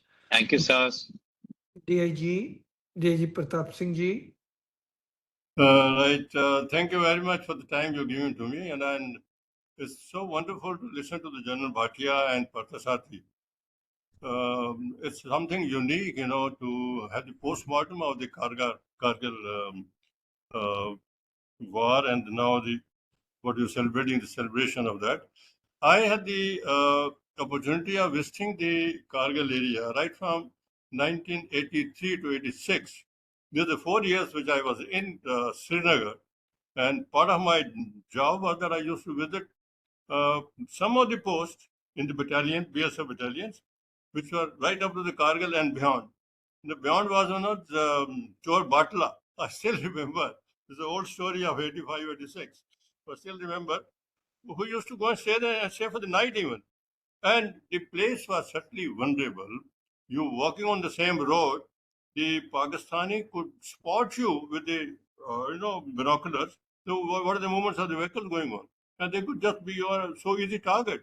But luckily, the population in Kargil around area were pro-India. That's a plus point. Otherwise, things would have been absolutely different. To me, how I look at it is the Kargil came as it's came with very heavy cost. A lot of people have been martyred, and a lot of hardship has been done. But the positive result is from the prosperity in the area. Just one, the Pakistani posts, which are high peaks, they have gone back. So you are now much more safer traveling in that area than it used to be in those days. So nothing saying much on that. A lot of people, our friends, who have been working there. Yes, a battalion has been working there, and I've been part of the same old Indian Army, part of the Corps of Signal initially, basically. So we've been getting a lot of feedback. But all said and done, the strategy working in India, strategy working in Pakistan, the two different stories altogether. They have more or less 71 war of the Bangladesh defeat or the partition of Pakistan is still in their mind, and for them, the no strategy other than taking the revenge from India works. So let's work on that. And I don't think there's any simple solution with this neighboring country. We will live with it, and with our leadership in the army and on the ground, I think we are doing very well. And God willing, every encounter will be taken care of. Thank you. Thank you so much. Pratyush, Mr. Pratyush.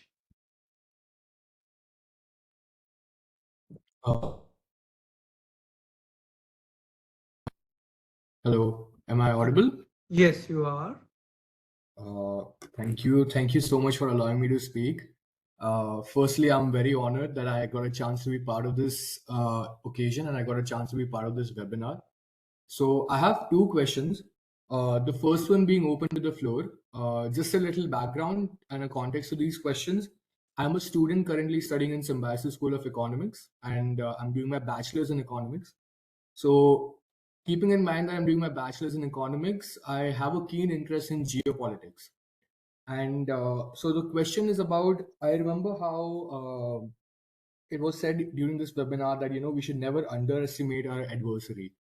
And at the end, I think Mr. Ambassador had also said that don't take anyone for granted. So keeping these two things in mind, we know that there are two clear fronts. One is China and one is Pakistan. But what about the third and fourth front? And our preparedness regarding, let's say, whether that be a front with Bangladesh or that with Myanmar. So that would be my first question. And my second question being a little more personal. So being a student, I'm currently aspiring for the army. I'm giving my CDS exam on 1st of September that's coming up. So this question is especially for Colonel D.K. Salwan, sir, and Lieutenant General Rajeshwar, sir. From the Kargil war, what is it that we from the youth can learn? Because being born in 2004, this war happened before I was born. And what could be something that I could learn as an aspiring army cadet? Before you answer and respond to Pratyush, General, I had a question for you. The budget has just been presented, and as you mentioned, and as the ambassador also mentioned, and General Bhatia also mentioned, one will have to be prepared. Otherwise, it could become an extremely difficult situation. You think that on the 25th anniversary of the Kargil war, the government is well prepared ammunition, monetary, and equipment, or with farsightedness. So any thoughts on that? General, I leave it to you. The floor is yours. Right. We just saw this truncated budget being, presented. And honestly, I was surprised that we left the defense forces where they were circa January, when we actually gave the voter no count budget. There was no change. And in fact, I also found that the budget estimate was lower than the revised estimate of the last year, which means on ground we have planned for less expenditure. Difference between Kargil 1999 and 2024 is, at that time we didn't have the second adversary on our border. 25 years later now, it's very clear that actually Pakistan is number 2 adversary. Number 1 is China, which is bigger and faster. So when you look at it, my point is, if this point was valid in 1999, we should definitely do better now. We have done a lot. I know Dr. Shishir has pointed out how we are going. Of course, I would also say that the military has its own wish list. A lot cannot be fulfilled. I fully agree with you. But I think, everything today costs money. Even a ship which has sunk recently, it will cost a lot of money getting it back. It is one platform less. A fighter squadron, if you are looking at 42 and today you are below 30, you will require a lot of money. It is very good that we are indigenizing, right? But also I would like to point out that one of the things, we have to be pragmatic. Warfare is like when things come up upon us. You have seen in the Kargil war, you are given orders, evict. And then General Malik, someone pointed out, fight with what you have. We will fight with what we have. We don't want a situation to be repeated like that, to be honest. Otherwise, we haven't learned any lesson. We are only speaking about it. So that is my take. And therefore, I think we can do better. It's not that we can't. Indigenization is good, but you will understand that even if we want any industry to come up, it takes a lot of time. Often it will take 5 to 10 years for that industry to come up, be of some use, and to make sure that it delivers at the pace that is. For example, even if, let us say, Hindustan Aeronautics Limited is the biggest PSU today in India and in the top 100, you have to see its delivery of aircraft. How many Tejas Mark 1 Alpha or later on Mark 2, even if you place orders, how does it deliver? So all this goes into national security. It is easy to sanction projects. It is easy to start projects. The actual asset, the proof of the pudding lies when it is in the hands of the military and it is exploited. So we have to be realistic. If we are not realistic, we will pay a price, maybe not now, hopefully, but later. And that is why, I think, and this, nothing like, I pointed out the group of ministers report, which actually said, and there were 4 ministers there who are the CCS, part of the CCS there, who said very clearly that this annual funding doesn't do. If you look at the 15th Financial Commission, it said have a rollover plan. Well, that didn't happen. So I think more measures are required. We are doing well. It's not that we aren't doing well, but we need to do more. Even Ambassador Parthasarathy said that the next threat is not only these two on the land, it is also on the maritime waters. China has the biggest navy. He's got more than 370 ships, right? So at some point, his aircraft carrier will come. If it comes in next 5 years, it will dominate us. So shouldn't we start now? Doesn't an aircraft carrier, our indigenous aircraft carrier, has taken so many years to, be operational? So my point is, it's not a criticism; it is realism. I feel you want to do it. Let's all say and do it. Put our shoulder to the wheel. So that is the thing, right? And that is our responsibility now that we have exited. We were doing that in the service at the top leadership. We have to continue doing it. I hope I've answered your question. Thank you. Thank you. Sir, I have a point to say. Yeah, Colonel Salwan, absolutely. Please go ahead. Sir, my point is, rather my conviction is, the power flows from a overflowing treasury. Now, we are on a trajectory where we will have a overflowing treasury in the days to come. So I am of the firm opinion that most of our problems, that means the problems of, wherewithal, will get resolved once we become a more stronger economy. That is all I have to say. Thank you. Thank you, Colonel. Dr. Shishir, would you like to make some closing observations and then I will conclude? Yes, so I just wanted to say that there has been an increase of about 4.79% in the defense expenditure or the defense budget over the last year. And we are on the growth trajectory where the government has so many other priorities for job creation and spurring economic growth in various other sectors. And we are doing very well. General Rajeshwar sir is also very right that we have to improve our productivity and efficiency of our defense PSUs and the indigenous defense players, and firms, should have a very good targeted efficiency, and we do have to imbibe technology. So while we look at this ecosystem as a whole, it's very important that we look at the complete productivity and of the sector, and viewers will be happy to note, and everybody knows about it, that we have started exporting also, and we have started defense exports to the tune of about 21,000 crores in the last year, and it's on the rise.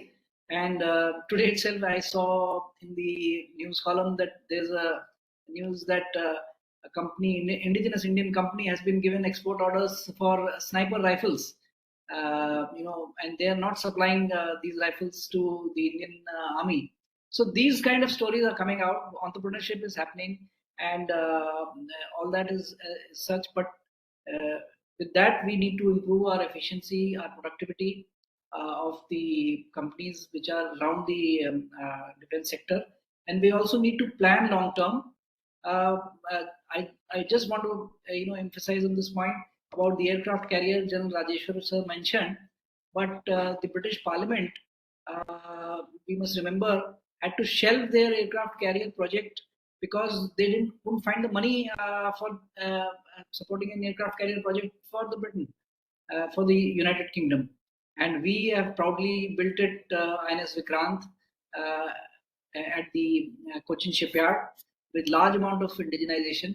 We are also looking at a larger aircraft carrier. The design, its design selection is on the way, and that part is also happening. And we will have budget for it in due course. There's no doubt about it. So all this is a very complex story, and both sides are very important to be dealt with. But planning and efficiency is the key to it, and opening up these markets where we'll find this resolve. Thank you.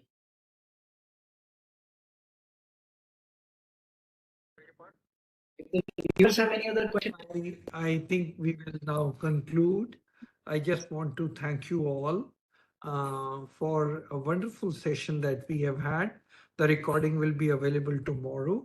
I know we have gone much delayed than what we had originally planned, but because it was so interesting and so important, I think it's been a very enriching experience.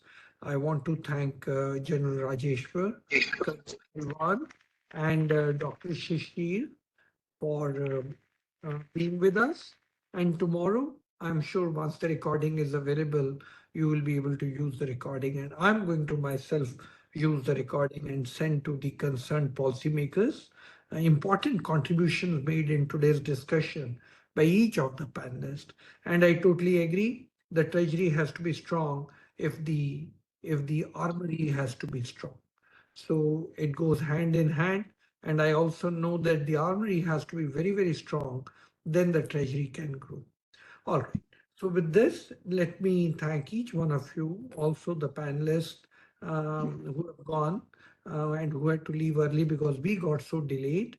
And also I want to thank the participants who have asked questions and enriched the whole discussion.